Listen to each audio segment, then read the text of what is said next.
Hey guys, welcome to innovative study. My name is Abhayraj और आज हम इस लेक्चर में स्टडी करेंगे 5 दिसंबर का करंट अफेयर्स, जिसमें पहला क्वेश्चन है क्वेश्चन नंबर 1। निम्नलिखित में से कौन सा देश संघाई सहयोग संगठन यानी एससीओ में शामिल नहीं है? Option A Kazakhstan, B Kyrgyzstan, C Bharat, D Turkmenistan. तो दोस्तों इसका आंसर होगा तुर्कमेनिस्तान, क्योंकि यहाँ पर कजाकिस्तान, किर्गिस्तान, भारत ये सभी इसके सदस्य है, जबकि तुर्कमेनिस्तान इसका सदस्य नहीं है। तो इसका आंसर हो जाएगा डी। क्या हो जाएगा? डी। ठीक है। और जो ये एससीओ संगठन है, ये एक अंतर सरकारी संगठन है, अंतरराष्ट्रीय स्तर का, जो कि 2001 में, यानी इसकी स्थापना है वह 2001 में की गई थी। ठीक है। और उस समय पर इसमें 8 देश नहीं थे। अब वर्तमान में इसमें 8 सदस्य देश है। कितने? 8 सदस्य देश हैं। ठीक है। और ये यूरेशिया यानी यूरोप और एशिया के राजनीतिक और आर्थिक सुरक्षा संगठन है एक प्रकार से। ठीक है। वर्तमान में ये खबरों में क्यों है? क्योंकि हमारे जो उपराष्ट्रपति है, हमारे उपराष्ट्रपति कौन है वर्तमान में? वेंकैया नायडू। ठीक है। उन्होंने पहली एससीओ ऑनलाइन अंतरराष्ट्रीय प्रदर्शनी की शुरुआत की, इसलिए ये खबरों में है। इसलिए एससीओ के संबंध में हमें जानकारी होना जरूरी है। 8 देश इसमें शामिल है: कजाकिस्तान, किर्गिस्तान, ताजिकिस्तान, उज्बेकिस्तान, रूस, चीन, भारत और पाकिस्तान। लेकिन इसमें तुर्कमेनिस्तान शामिल नहीं है, इसलिए इसमें पूछा है कि इसमें शामिल नहीं है वो देश बताना है, तो यहाँ पर तुर्कमेनिस्तान इसमें शामिल नहीं है। अभी हम मैप के माध्यम से इनके लोकेशन देख लेते हैं। यहाँ पर भारत इसमें शामिल है। ठीक है। और चीन भी इसमें शामिल है, तो भारत चीन शामिल है। साथ ही पाकिस्तान भी इसमें शामिल है, तो पाकिस्तान की लोकेशन ये है। और यहाँ पर ये जो मध्य एशिया है, इसके 5 देश शामिल है। 5 नहीं, 4 देश शामिल है, 5 नहीं है। ठीक है। जिसमें ये कजाकिस्तान है। ठीक है। इसकी राजधानी नूर सुल्तान है। यहाँ पर एक देश है उज्बेकिस्तान, एक है किर्गिस्तान, एक है ताजिकिस्तान। यहाँ पर 1991 में जो सोवियत संघ का विघटन हो गया था, उस समय ये देशों का विकास, मतलब ये बने थे, नए रूप से ये देश बने थे।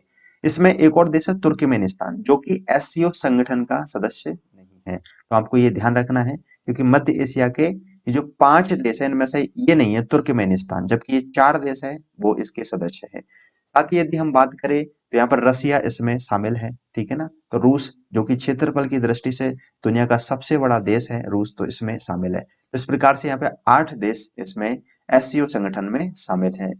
Question number 2। उन्नत भारत अभियान की शुरुआत किस मंत्रालय ने की थी? ऑप्शन ए शिक्षा मंत्रालय, बी गृह मंत्रालय, सी वित्त मंत्रालय, डी रक्षा मंत्रालय। तो इसका आंसर होगा शिक्षा मंत्रालय। 2014 में 2014 में शिक्षा मंत्रालय ने उन्नत भारत अभियान की शुरुआत की थी। इसका जो उद्देश्य था वह ये था कि जो हायर एजुकेशन इंस्टीट्यूशन है, यानी उच्च शिक्षण संस्थान है, वह 5 गांव के समूह को लेंगे और उस गांव के समूह का आर्थिक और सामाजिक विकास करेंगे। ठीक है। आर्थिक सामाजिक विकास में क्या हो सकता है? हेल्थ, एजुकेशन, स्किल डेवलपमेंट, क्योंकि यदि स्किल डेवलपमेंट होगा तो एम्प्लॉयमेंट अपने आप जनरेट होने लगेगा। साथ ही जो गांव में बेसिक एमिनिटीज है, यानी बेसिक सुविधाएं है, वो भी वहां पर पूर्ति होनी चाहिए। और साथ ही गांव में, हमारे देश में यदि गांव है तो वो कृषि प्रधान है, और कृषि प्रधान में जो कृषि है वो कैसी हो? ऑर्गेनिक, यानी ऑर्गेनिक एग्रीकल्चर को बढ़ावा दिया जाए। साथ ही गांव में एक समस्या रहती है पानी के मैनेजमेंट की, तो वाटर मैनेजमेंट कैसे किया जाए। साथ ही रिन्यूएबल एनर्जी को बढ़ावा कैसे दिया जाए। तो इस सारी पॉइंटों पर काम करने की जरूरत थी इसमें उन्नत भारत अभियान में। खबरों में क्यों है? क्योंकि हाल ही में शिक्षा मंत्री ने इसका जायजा लिया है, मैंने इसकी समीक्षा की है। ठीक है। इसलिए ये खबरों में है। और इसी का दूसरा संस्करण यानी 2.0, उन्नत भारत अभियान 2.0 है, वो 2018 में प्रारंभ किया गया था। तो इस प्रकार से ये उन्नत भारत अभियान लगातार चल रहा है, जो कि ग्रामीण विकास के लिए काफी महत्वपूर्ण अभियान है। और समय समय पर इसकी समीक्षा होना भी जरूरी है, क्योंकि कोई भी अभियान है उसका उद्देश्य होता है, यानी समीक्षा का मतलब होता है कि भाई जो लक्ष्य है उसने प्राप्त किया है या नहीं किया है। ठीक है। Question number 3। नाइजर देश की राजधानी कौन सी है? Option A Niamey, B Nairobi, C Kampala, D Rabat. तो यहाँ पर नाइजर देश की राजधानी है नियामे। नाइजर एक अफ्रीका महाद्वीप में एक देश है। ठीक है। अब इसकी लोकेशन को हम देखते हैं। ये है अफ्रीका महाद्वीप में नाइजर देश, और नाइजर देश की राजधानी है नियामे। ठीक है, क्या है? नियामे। हमारे जो और ऑप्शन थे वह था नैरोबी। नैरोबी है केन्या की राजधानी। किसकी है? जो कि अफ्रीका में ही एक देश है, अफ्रीका में ही एक देश है केन्या। ठीक है। और यदि हम बात करें कंपाला, तो कंपाला राजधानी है किसकी है? तो ये है युगांडा की। किसकी राजधानी है? ये युगांडा की। तो ये रहा केन्या, और केन्या की राजधानी है नैरोबी। और युगांडा ये रहा, तो ये इसकी राजधानी है कंपाला। इस प्रकार से यहाँ पर अफ्रीकी देश है जिनकी राजधानी हमें ध्यान होनी चाहिए, परीक्षाओं में प्रश्न पूछ लिए जाते हैं। क्वेश्चन नंबर 4, इस्लामिक सहयोग संगठन यानी ओआईसी की स्थापना कब हुई थी? ऑप्शन है 1945, बी 1969, सी 2001, डी 2009। तो दोस्तों इसका आंसर होगा क्या? ओआईसी की स्थापना हुई थी 1969 को, 1969 में इसकी स्थापना हुई थी। ये 57 जो इस्लामिक देश है उनका एक समूह है। ठीक है। इसकी स्थापना है 25 सितंबर 1969 को रवात में की गई थी। ठीक है। और इसका यदि हेडक्वार्टर की बात करें तो इसका हेडक्वार्टर है जेद्दा। जेद्दा जो कि कहाँ पे है? सऊदी अरब में। सऊदी अरब में एक शहर है जहां पर इसका हेडक्वार्टर है। ठीक है। इसमें 57 मुस्लिम देश शामिल है। ठीक है। और मुस्लिम जगत के जो देश हैं, तो मुस्लिम जगत के हितों का संरक्षण करना इसका उद्देश्य होता है। ठीक है। भारत इसका सदस्य नहीं है। ये खबरों में क्यों है? क्योंकि हाल ही में इसकी बैठक हुई है, और उस बैठक में भारत से संबंधित कुछ प्रस्ताव, भारत के खिलाफ कुछ प्रस्ताव इसमें पारित किए गए, जैसे कि सीएए और जम्मू कश्मीर। क्योंकि जम्मू कश्मीर से आर्टिकल 370 और 35 से हटने के बाद, ठीक है, तो काफी, जैसे पाकिस्तान है इसका सदस्य है, ठीक है ना, ओआईसी का सदस्य पाकिस्तान है, तो पाकिस्तान इस संगठन में भारत के खिलाफ कुछ ना कुछ रणनीति बनाता रहता है। तो उसी के मद्देनजर उसने जो जम्मू कश्मीर में 370 हमने हटाया है, तो उसी को ध्यान में रखते हुए उसने ओआईसी में इसके खिलाफ प्रस्ताव पारित करने का कोशिश की, और उसमें वो सफल भी रहा। और यहाँ पर भारत की आलोचना इसमें की गई है। ठीक है ना, इसलिए खबरों में है। आपको यहाँ से प्रश्न बनने की संभावना बन जाती है। क्वेश्चन नंबर 5, आदि महोत्सव 2020 किस राज्य पर केंद्रित है? तो हाल ही में आदि महोत्सव बनाया गया वर्चुअल तरीके से। तो इसका ऑप्शन मध्य प्रदेश, बी गुजरात, सी पश्चिम बंगाल, डी राजस्थान। तो आदि महोत्सव 2020 है वो मध्य प्रदेश पर आधारित है, क्योंकि हर साल एक राज्य पर ये आधारित होता है, तो इस बार ये मध्य प्रदेश राज्य पर आधारित है। दरअसल आदि महोत्सव में जो हमारे आदिवासी समुदाय है उनकी समृद्ध और विविध जो शिल्प और संस्कृति है उससे आम लोगों को परिचित कराते हैं। ठीक है। तो उससे क्या होता है, हमारी जो आदिवासी समुदाय है उसकी संस्कृति को क्या है, लोग पहचानते हैं, जानते हैं। ठीक है। 2017 में जनजातीय कार्य मंत्रालय और ट्राइफेड, ट्राइफेड का मतलब भारतीय जनजाति सहकारी विपणन विकास संघ की संयुक्त पहल से ये प्रारंभ किया गया था। और इस बार 2020 में मध्य प्रदेश राज्य इसका केंद्र रहा है, केंद्रित राज्य पर रहा है। साथ ही जो अगली बार 2021 में होगा वह गुजरात राज्य पर केंद्रित होगा, और 2022 में जो होगा वो पश्चिम बंगाल राज्य पर केंद्रित होगा। और जो 2019 का था वह नई दिल्ली यानी दिल्ली यूनियन टेरिटरी के पर केंद्रित था, आदि महोत्सव 2019। तो इस प्रकार से हमारे आदिवासियों की संस्कृति को आम लोगों से परिचित कराने के लिए ये महोत्सव प्रारंभ किया गया था 2017 में। ठीक है। ये भी आदि महोत्सव के संबंध में प्रश्न आ सकता है। क्वेश्चन नंबर 6, सीमा सुरक्षा बल यानी बीएसएफ की स्थापना कब की गई थी? ऑप्शन है 1962, बी 1965, सी 1971, डी 1999। तो यहाँ पर ये सभी जो वर्ष है वो युद्ध के वर्ष है। 1962 में चीन के साथ युद्ध हुआ था। ठीक है। 1965 में पाकिस्तान के साथ, 71 में पाकिस्तान के साथ, और 99 में कारगिल वार हुआ था पाकिस्तान के साथ। जबकि इस बीएसएफ की जो स्थापना है वो 1965 में कर दी गई थी। कब की गई थी? 1965 में, जब हमारा पाकिस्तान के साथ युद्ध हुआ था, तो उसके बाद बीएसएफ की हमें जरूरत पड़ी, और तब हमने बीएसएफ की स्थापना कर दी गई थी। ठीक है। ये किस मंत्रालय के अंतर्गत आता है? तो ये आता है गृह मंत्रालय के अंतर्गत। किसके अंतर्गत? गृह मंत्रालय के अंतर्गत। ठीक है। हमारे देश में 5 केंद्रीय सशस्त्र पुलिस बल है। ठीक है। जिसमें एक है सीआरपीएफ। क्या है? सीआरपीएफ, जिसको बोलते हैं केंद्रीय रिजर्व पुलिस बल। ठीक है। दूसरा है सीआईएसएफ। क्या है? सीआईएसएफ, जिसको बोलते हैं केंद्रीय औद्योगिक सुरक्षा बल। और तीसरा है आईटीबीपी। क्या है? आईटीबीपी, इसको बोलते हैं इंडियन तिब्बत बॉर्डर पुलिस यानी भारत तिब्बत सीमा पुलिस, जो कि चीन की सीमा पर तैनात है। अभी भारत और चीन के बीच जो स्टैंड ऑफ हो रहा है उसमें मोर्चा कौन संभाल रही है? आईटीबीपी, ठीक है। और यदि बात करें अगला, तो वो होती है एसएसबी, ठीक है। एक होती है एसएसबी जो कि होती है सशस्त्र सीमा बल, सशस्त्र सीमा बल। और एक है बीएसएफ, ठीक है, बीएसएफ यानी सीमा सुरक्षा बल।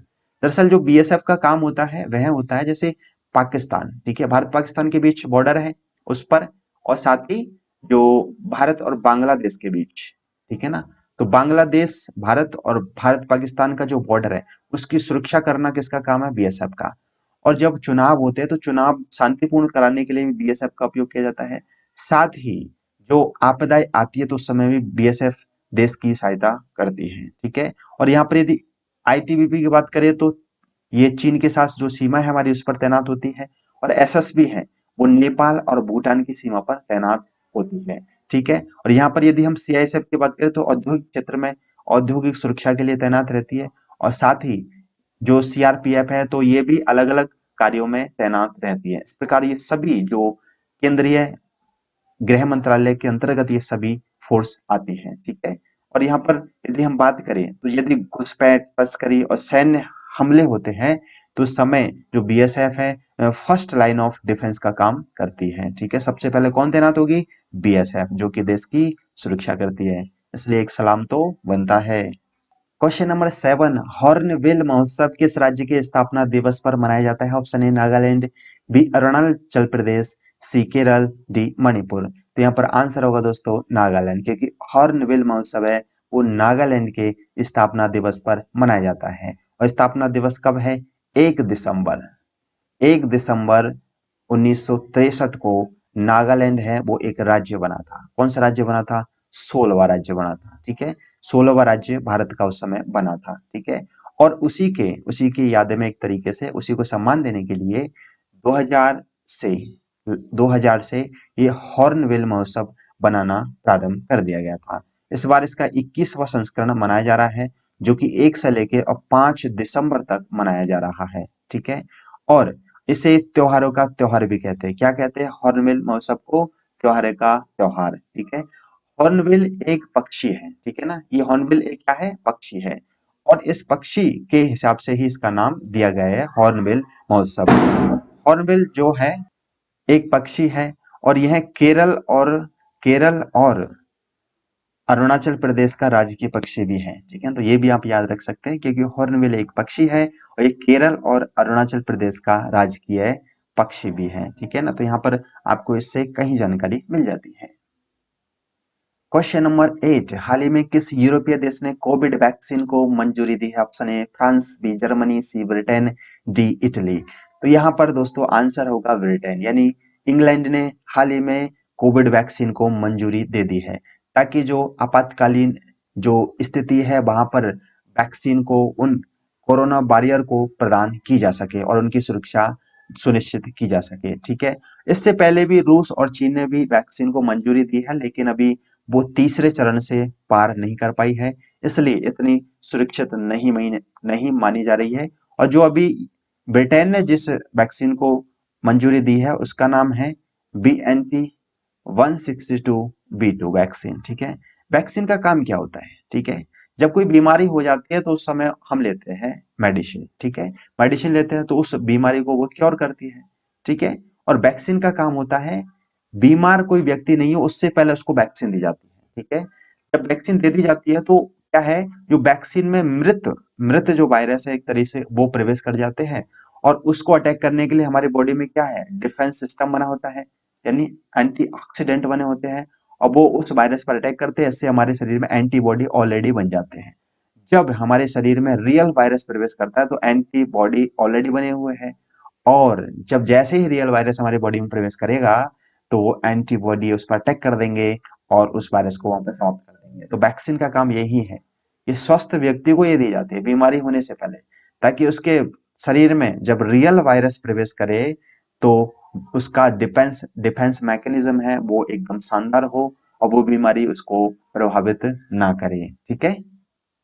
तो हम उम्मीद करते हैं कि भारत भी कुछ ही समय में अभी वैक्सीन को मंजूरी देगा और भारतीय लोगों को भी कोरोना से निजात पाने के लिए वैक्सीन की उपलब्धता मिल सकेगी।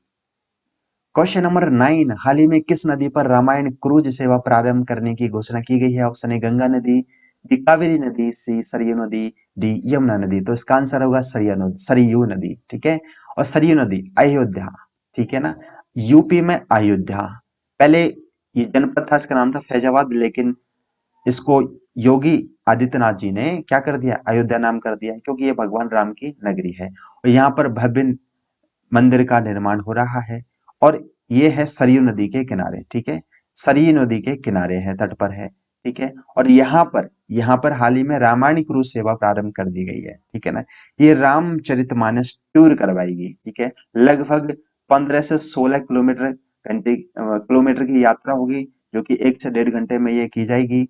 और इस कारण से लोग अलग अलग घाटों पर यात्रा कर पाएंगे नदी के पे। इससे पर्यटन बढ़ेगा, यानी टूरिज्म यहाँ पर बढ़ेगा, और टूरिज्म जैसे ही बढ़ेगा तो यहाँ पर रोजगार भी अपने आप बढ़ने लगेगा। ठीक है, तो आपको ये सारी चीजें याद रखनी है। क्वेश्चन नंबर 10, हाल ही में किस राज्य सरकार ने सरकारी कर्मचारियों के लिए तंबाकू उत्पाद के उपभोग पर प्रतिबंध लगा दिया गया है? Option A Jharkhand, B Bihar, C Gujarat, D Rajasthan. तो यहाँ पर झारखंड ने हाल ही में, झारखंड की सरकार ने जितने भी राज्य सरकारी कर्मचारी हैं वो तंबाकू उत्पाद का उपभोग नहीं कर सकते, इस पर प्रतिबंध लगा दिया गया है।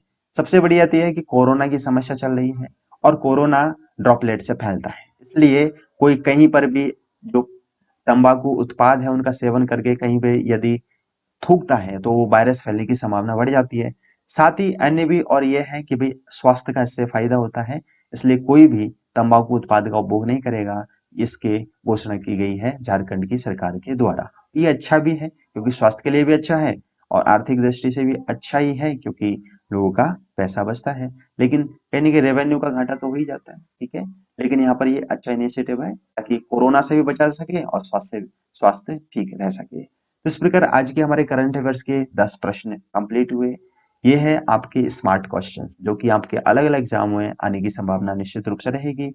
यदि आपको ये वीडियो पसंद आए तो आप इसे लाइक करें, शेयर करें और चैनल को सब्सक्राइब करें, साथ ही बेल आइकन को जरूर दबाएं। Thank you.